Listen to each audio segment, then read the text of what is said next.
Rossland golden years. Yes, there was the golden years. There was the golden years of Rossland and the mining.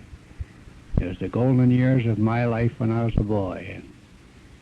Every whistle that blew, every throb of every compressor or hoist that was going was a thrill. And it was a big thrill to watch them. Mines are all going full. There was a lot of them. All the main mines were running. And we lived by the Black Bear. And of course, we used to go over there and watch the men fire the boilers. In fact, my two oldest brothers worked there, and I used to go in there and watch them firing the boilers, watching the steam gauges go up, watching the pumps pump water into the boilers. And every once in a while, why, the pop valve would blow off and scare the living wits out of me. This used to make my brother laugh. Another thing that used to make him laugh was a tube they had at the back of the boilers laying on a little frame there for blowing out the flues. Anyway, once and twice I've gone by that, and there was a valve by the door, and he would turn this on, and of course the air would blow out there. 150 pounds of air would blow out there and scare the daylights out of me. Well, this happened once or twice, and then I used to stay clear of it. Anyway, one day, it was on a Sunday, I remember that. I had been for a swim in the old pond there for the boiler room. And I wanted to see my brother. When I stepped in the door, I seen him down at the end of the boilers with a couple of ladies down there. And of course, in them days, they had white dresses right down to their ankles, and white hats, and a white parasol. And these two ladies was talking to him, and I turned around and seen this valve there, and boy, I just opened that valve. You can guess the rest. There was nothing but soot and everything else blowing around there, screaming from the ladies. I shut the valve and took off. Well, I'm going to tell you there's certainly a lot of hollering and shouting around that house that night when I got home, or when he come home. Well, anyway, that was a part of a boy's life, I guess.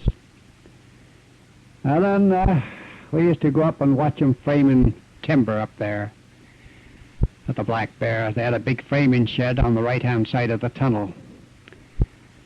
And they'd push these stalls in through there, and they had 4 saws that cut at one time. And they'd frame these there square set stalls for to go in the mine, and we used to watch them load them up and take them in the mine. One evening I was over there, and one of the men asked me if I'd like to go in. I said, sure. So he took me into the mine, and we went in as far as the Leroy shaft. The Leroy shaft was an inclined shaft, and in the early days it was one of the biggest shafts that was in the country. It was a 5-compartment shaft. They had one hoist for hoisting muck. There was 2 compartments there, one up and one going down always. They had 2 compartments for cages. The cages were double-deck cages. But anyway, when we got into the shaft, why, he was unloading the timber, and these here cages going up and down pulling muck. And they used to go so fast by the station that you couldn't hardly see them. And what a roar, what a noise. I was scared to death the thing would cave in. But I later found out that it was safe enough, all right. Then we used to go up the headworks and watch them, men coming off shift there. They'd come up and they'd be loaded on both decks. Men had come off, and there was a man in charge of it, and he'd go down to fetch more men up. This was quite a thrill. And we'd probably peek into the hoist room. There's 2 hoistmen there at the Leroy that took care of the hoist there. I never could understand how he understood those bells that was dingling and dangling there, and how they could stop those cages exactly on the precise dot. But they did. And the hoist in the early days was run by steam. So was the compressors. The compressors run, there's one compressor run by steam and one was electric. They had 2 compressors at the Black Bear. They also had a concentrator there, and a big machine shop and blacksmith shop, and a big warehouse. I remember one time when I was a boy, there was a man lost there. He disappeared. He was one of the men that worked at the mine, the Josie mine. And everyone was looking for him. They thought he'd probably fell down one of the shafts or had gone in someplace and had got trapped and couldn't get out. And there was a reward for him, anybody who could find him, but they never did find him.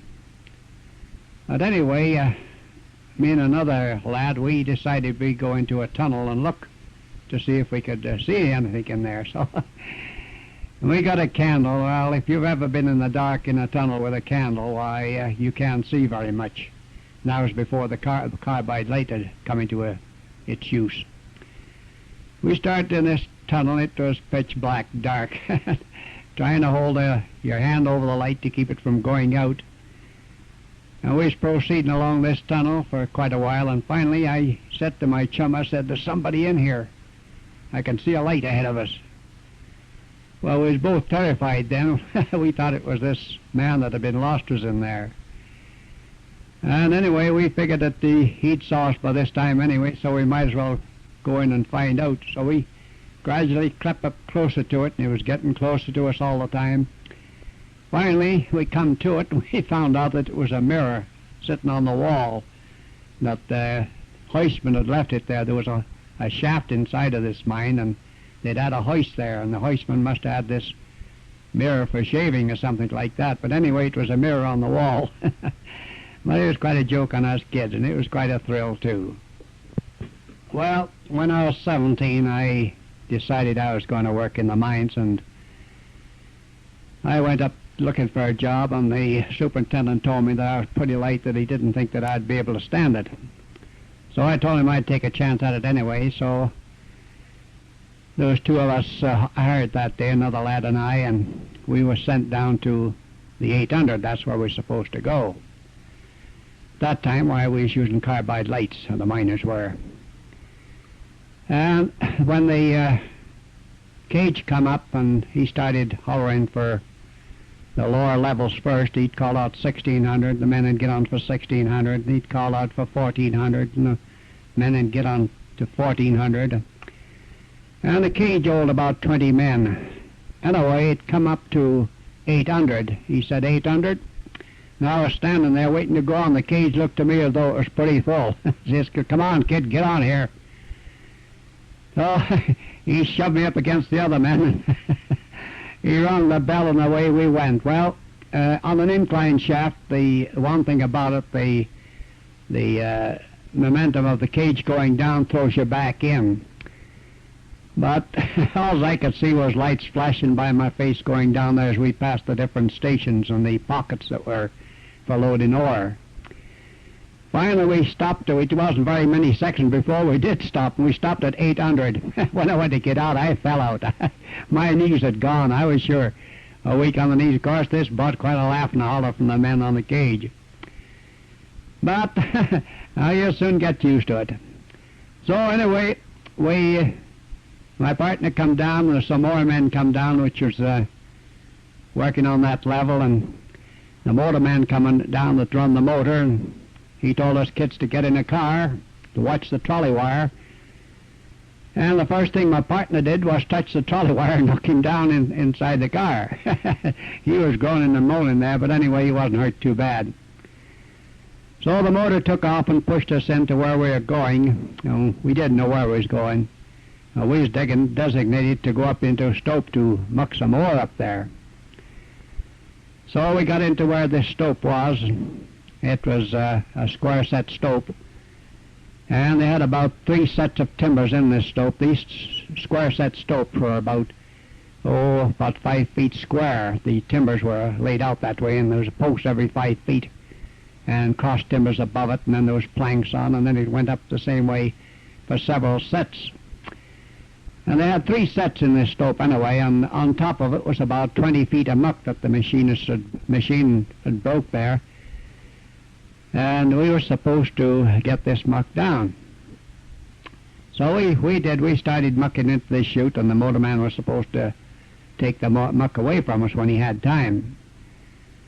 So we was shoveling all morning there, and there was a big rock in my way, and I says to my partner, I said, "My golly, Frenchy, we'd ought to get that motorman to blast that rock and get it out of the way here."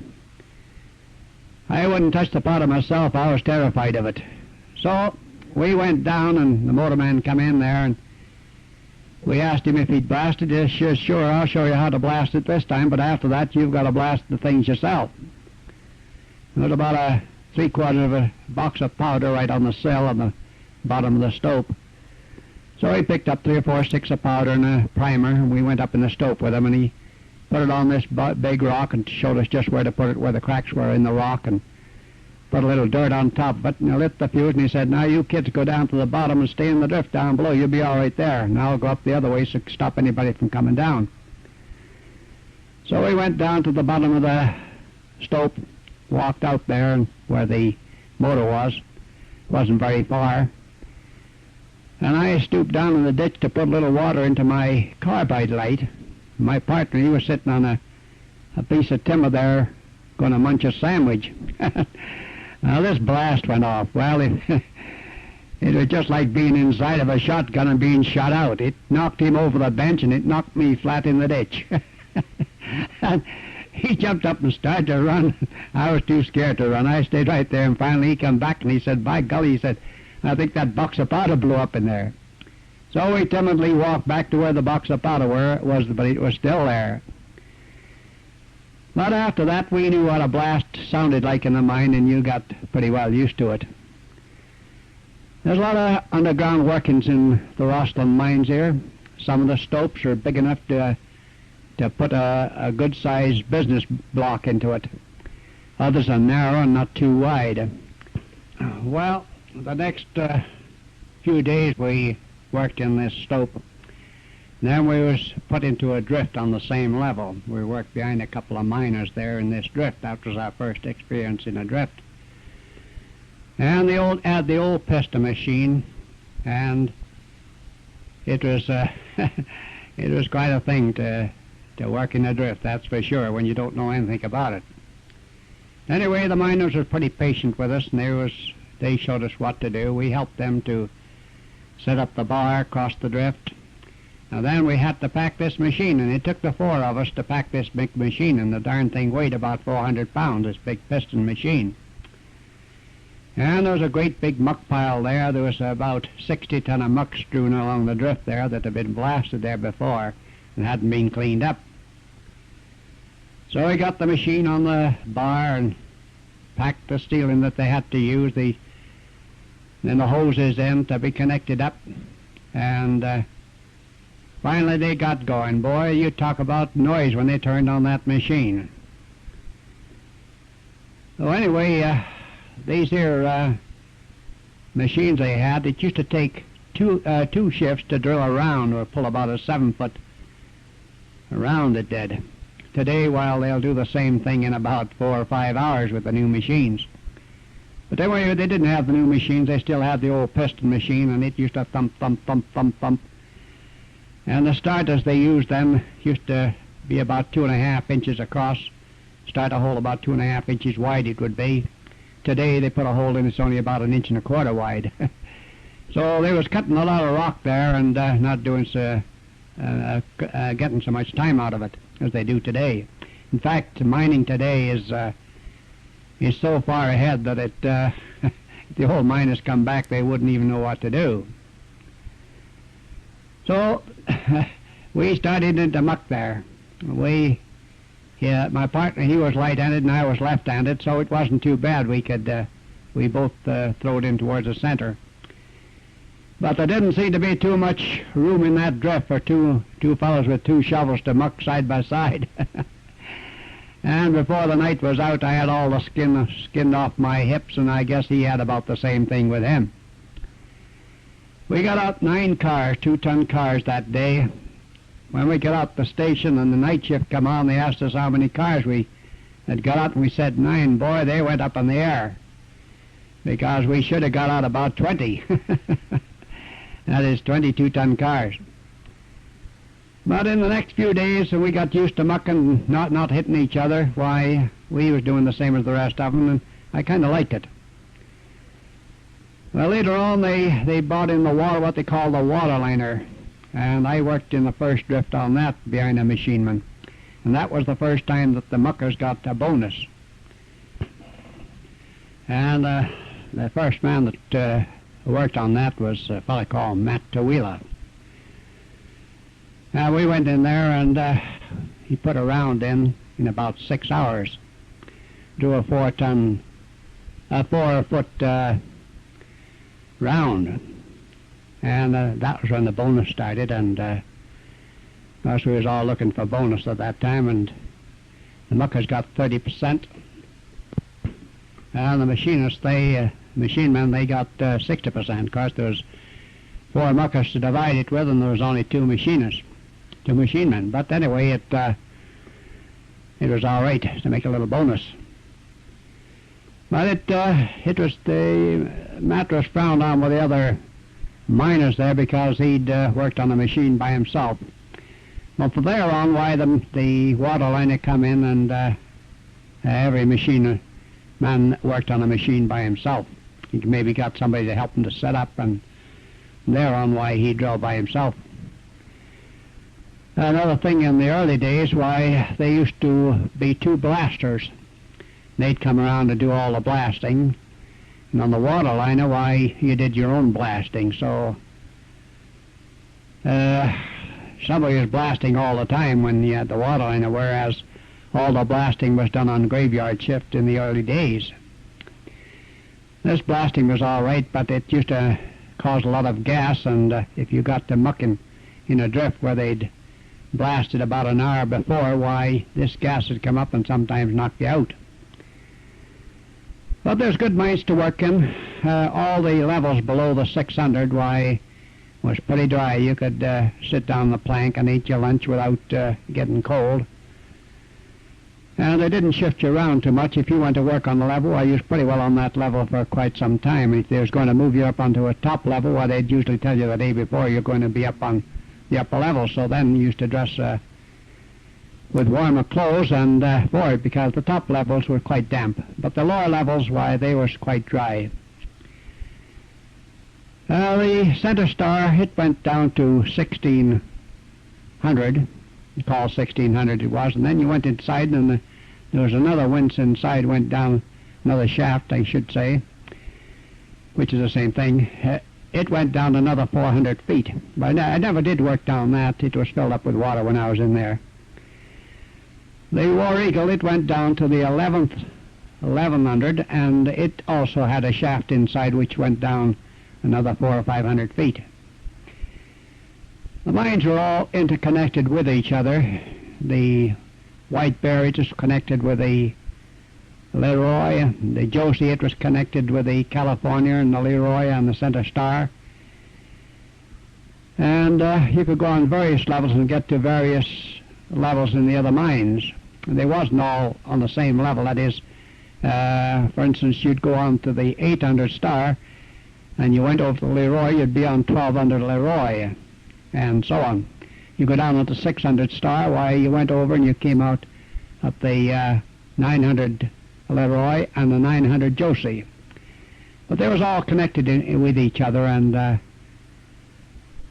lot of years, why, they was putting all work from the Center Star. That is, all the timber and material was taken down through the Center Star shaft. This shaft was an inclined shaft too, and it was pretty well cemented all the way up. I think there was a couple of levels that didn't have cement in, but the shaft itself was cemented practically all the way up. There was lots of light on the stations, and lots of room. There's big, large stations. The backs were safe. The only place where you might be a little dangerous was where there were dikes. This was soft ground and had to be timbered up. But the rest of it will be there many millions of years from now when we're long gone. And I suppose they'll be exploring them then and wondering just what happened in this day and age. But it's all filled up with water, and there's an awful lot of it down there. There's an awful lot of drifting down there, an awful lot of cross-cutting. Some of these drifts are quite long. There's one drift I know goes from the Leroy over to the South Belt, which is about 11,000 feet long. There's another long drift which goes out towards the section pond that way. That goes a long ways.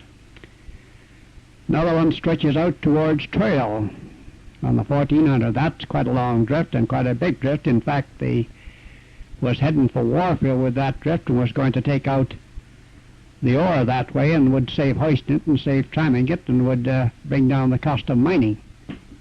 There was some accidents in the mine, and there were some deaths, all right. Some of them were accidental. Some of them were caused from carelessness. And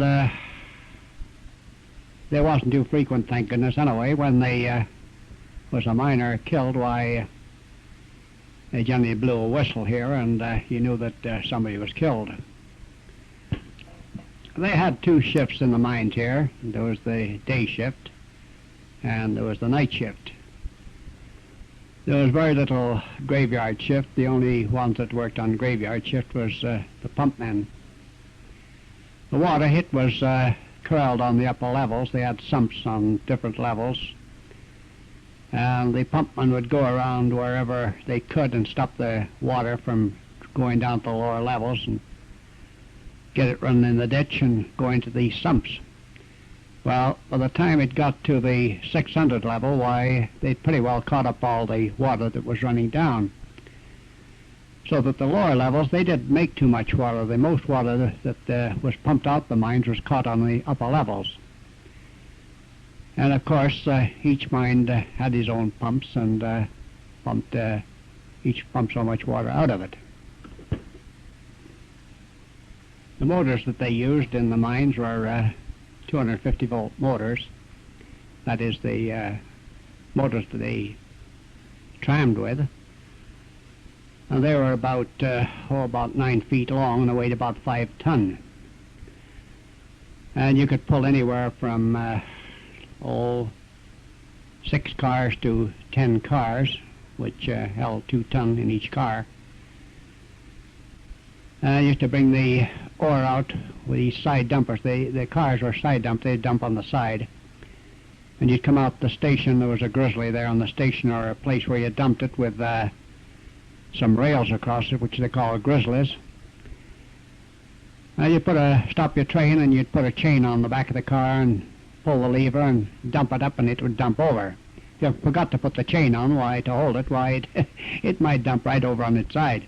Anyway, the chain used to stop it, and the fine stuff would all go through, and the bigger rocks, the boulders, why, would stay on these grizzlies, and you had to break those with a hammer to get them to the grizzly. Sometimes you'd move the grizzly a little bit and let it slip through. These pockets that you dumped into, they probably held about, maybe 100 ton or 150 ton. They had 2 pockets on each level. One was for waste, one was for ore. So in the shaft, they had 2 different landings there that they loaded from. One was just below the station level, probably down about 30 feet. And the other would be down probably about 50 feet. So that when he went to pull, why, he'd pull from the one chute, which would give him all ore, and if he had to pull waste, why, he'd go to the one that had the waste in. The skip on the stanza star cage, or the bucket under the cage, I should say, I guess, it held 5 ton. And they run what they call counterbalance. When the one cage went up, the other one came down, so that actually they was only pulling up the weight of the muck. The weight of the cages balanced each other, and it didn't take so much to drive the hoist. But this would go up on top, and it when it got on top, the bucket was hinged so that it went over a little rail there and dumped it right into the bin up above there. From there, why, it was handled by the surface crew, and there's a man there that fed it into crushers there, which crushed it down to a certain size, and then it went through into another crusher, which crushed it down smaller. And then the ore, it went onto a conveyor belt and went up into, it took it up onto the top of, well, above the bins where there was men there working, watching this ore going by, and they'd pick out all the waste that they could see going by on this belt. There was probably about 14 or 15 men up there, and they dropped this into chutes that were alongside of them, so that eliminated a lot of waste that instead of being shipped to the smelter, why, it was hauled out onto the dumps, and that's what you see at the present day. These old dumps is the waste that is being bought out the mine that had no ore in.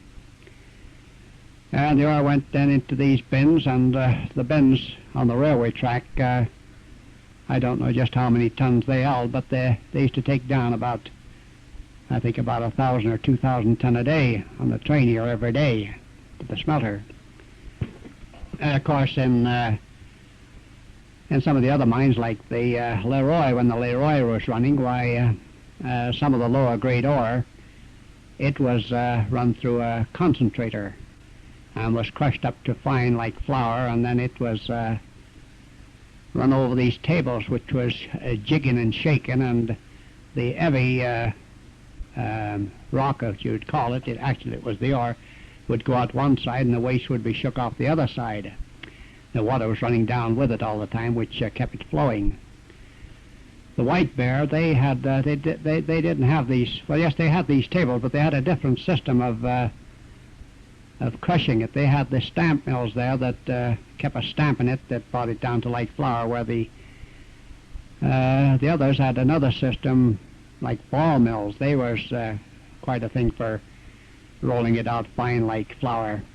The Josie had a kind of a unique way of doing it. They had a thing there that had some big wheels on, which weighed about a ton each, and they kept running around in a circle, and this ore was fed into that, and they crushed it up, and it finally flowed out with the water onto these tables and was jigged. They used to call them jig tables. It was kept a jigging, and it would jig off the ore, and the waste would run away. Today, why, you get it in the concentrators, why, they have cells that they go into, and flotation system, which they put chemicals in, or will keep up, lift up one kind of ore and keep down the other. For different ores, why, they put in different chemicals to raise it up, and it comes off in a foam, and it drops into a flume and is taken away into bins. Oh, the process is different today than it was in the early days in some sense. The veins of ore on the surface, they carried right on down through the mine. When they drive a shaft down, they drift in, cross-cut into the ore body, and when they hit the ore body, then they would follow it along. They'd run a tunnel right to the length of the ore body, and then they'd start mining it out. They'd do the same on the next level. They would go down below and hit the same ore body and raise up to the next level, and so on down through. Some places the ore bodies would be wide, and some places they'd be narrow. And when they got these here tunnels in, they used to cut out a little station along, and they'd put a diamond drill in there. Now, this diamond drill would drill a hole crossways to the veins, and they would look for ore that way. Sometimes they had to drill quite a ways, and they wouldn't find anything. Other times they wouldn't drill too far, and they'd strike a vein, and then they'd drift into it. And that's the way they located the different veins. Some of these holes, they'd stick in 1,000 feet or 1,500 feet. Probably hit 3 or 4 veins. They'd drift into them, and then they'd drift along the veins and see just how much ore they had.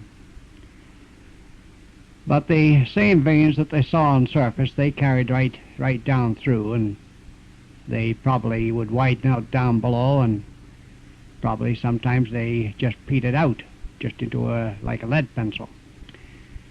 And other places, why, you'd go along and they'd widen out and probably be maybe 100 feet wide and 200 or 300 feet long. Other places, why, they would probably be 6 feet wide and maybe 60 or 70 feet long. But when they started to raise up on this ore, they would go up probably about 30 feet. Then they'd clean out the ore from the drift where it had been blasted down onto, And they was put a timber in an angle about maybe 10 feet off the sill of the drift of the tunnel. These are put on an angle, and there was a hitch cut in the wall so that the timber would fit into it, and when the weight got onto it, it would tighten. And then they covered this over with poles, and at one end of it they'd put a manway and keep that timbered up so that the muck didn't run down in the manway. And as they broke the ore, it fell on this timber, and they'd work off the ore that they'd broken. And when they got a little bit too much ore in the stope so that they couldn't get set up very good, they'd draw a little out. And so they worked on up through the ore body, just drawing a little out and then breaking more onto the pile. Some of these stopes where the ore body was big, why they might break 100 ton to a blast.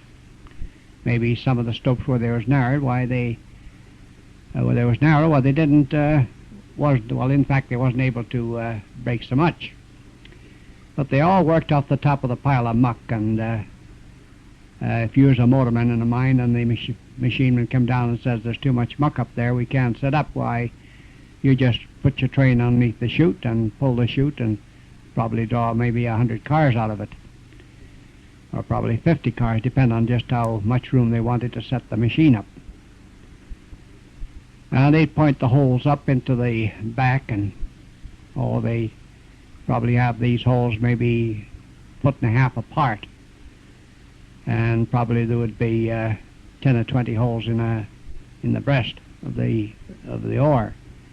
And they'd blast these, and they might be about 7 feet long. They'd blast them with powder and break it all down into the stope.